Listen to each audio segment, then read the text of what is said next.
Hi everyone, I'm Alan, and this is part 2 of the creation process for this interior scene that I have made in Blender 2.8 and Cycles. So in part 1 we saw how to create the space, architectural details, framing, windows, and also resolving some problem here and there. Today instead I'm going to show you how I create this couch and this reading chair, so let's get started. So whenever I start modeling furniture, I always start by looking at some references, which is crucial. I used to do this in Blender, but now I'm using PureRef, which is an amazing software. I really love it. And usually I start by create a very sketchy low quality model to explore the shape and features of the object and to use it as a 3D reference. But also to make sure I match the scale and proportion of the object, because later we are going to end up with a very complex and detailed model, and it would be much more difficult to change it.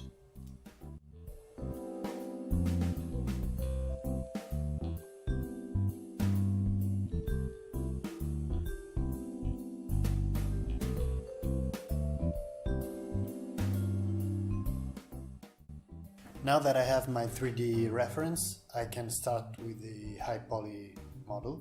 So I box out the base so that I can later separate the base, the wooden base, and the legs.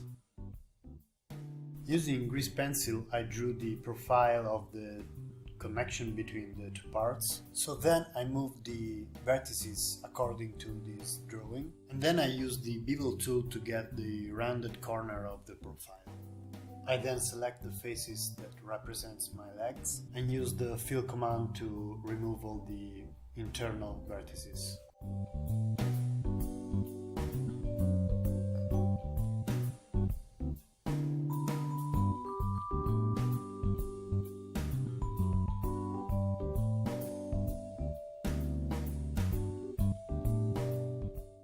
Here instead I think I waste a lot of time modeling this area because it's hidden behind the legs, so it was unnecessary. However, this allowed me to show you some tips, like here for instance, where I was trying to connect those 2 points on the intersection of the edges, but that moved up a bit the connection, which wasn't correct. So instead I used the tiny cut tool, selecting the 2 intersecting edges, and that create the vertex on the connection point. By doing so, the faces will be deleted, but you can easily then recreate them, since now you have the connection point. I could have done the same thing on the rounded area. Instead, I preferred another technique. So I extrude those vertices and snap them into place, and by using the G command I slide them along their edges. And one thing I've learned is that while you are sliding the vertices you can press C on your keyboard to go beyond the original length of the edges. Then I use the intersect command and set it to self-intersect, and since the edges weren't perfectly aligned, I had to do some cleanups by merging the remaining vertices.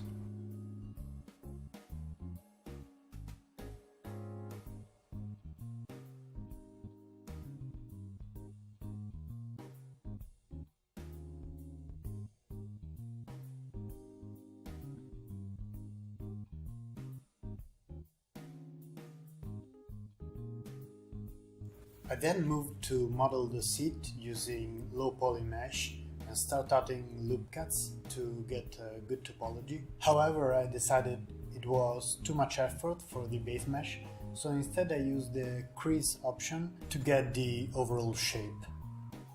That's because, as you will see in a moment, I will go in sculpt mode and create the wrinkles on the object directly by sculpting them.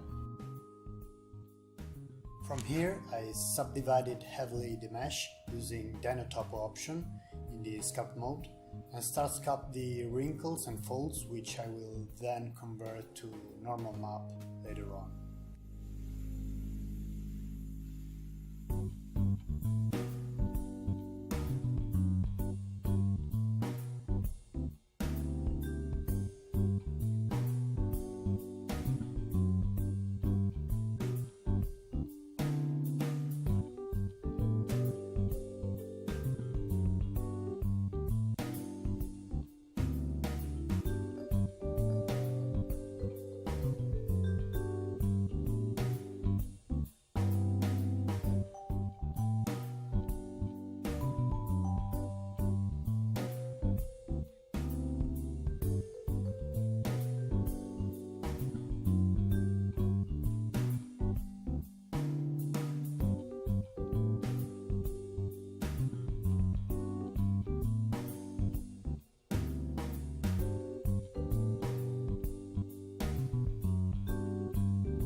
Here I did a mistake since the cushion should have been shorter and leave space for the back of the armchair. So now, since I already did a way too detailed mesh both in polygon and UVs, the only way to solve this was using a lattice modifier.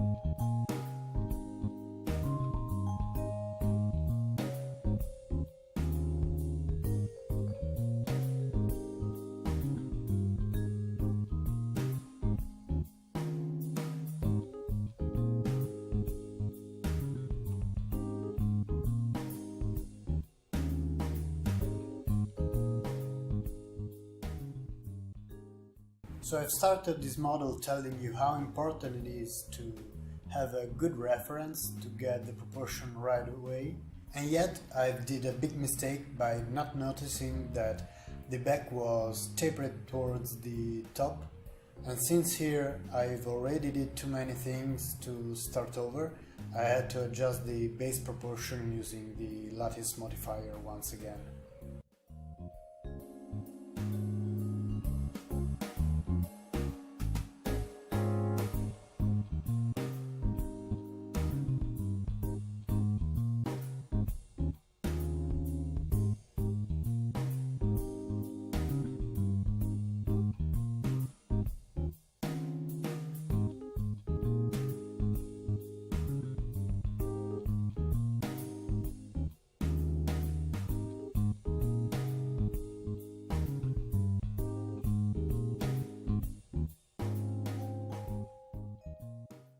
Here I encountered a problem while I was using the bevel tool or the Alt-S command to scale the faces along the normals in order to model the seams.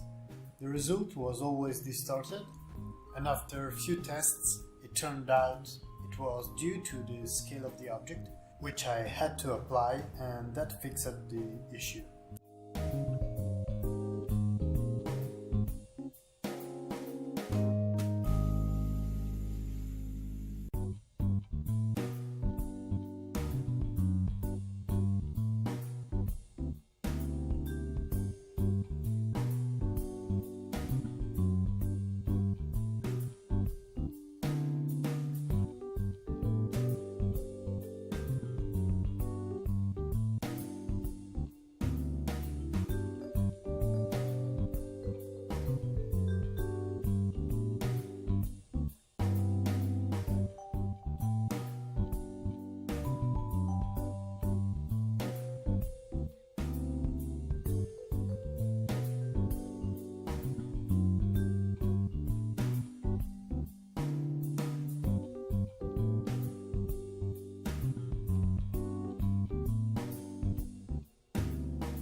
I made a few wrinkles here and there on the back of the armchair, directly on the base mesh, which was dense enough to some subtle effect like that. Now that I have completed the model, it was time to put it in the scene. So I created a new collection in which I will then nest all the other collection for each furniture, and then I just instanced the collection in the scene.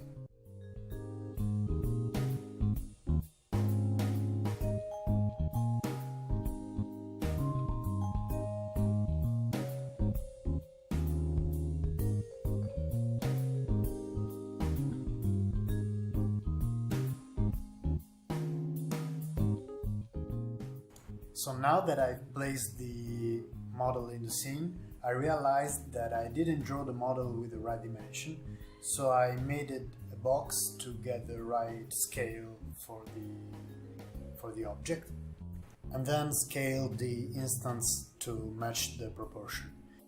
And yes, I did a lot of mistakes.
And as you can see, I then moved to model the couch in a very similar process.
For the pillows of the couch, I try to use the cloth simulation because, as you can see from the reference, they feel way more softened than the one of the armchair. However, it didn't work well, so I got back to the previous technique.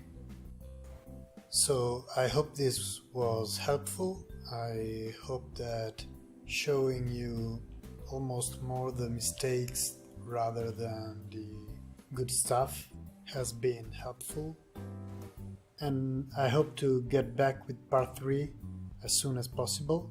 Let me know if you prefer shorter or longer videos, and thanks for watching.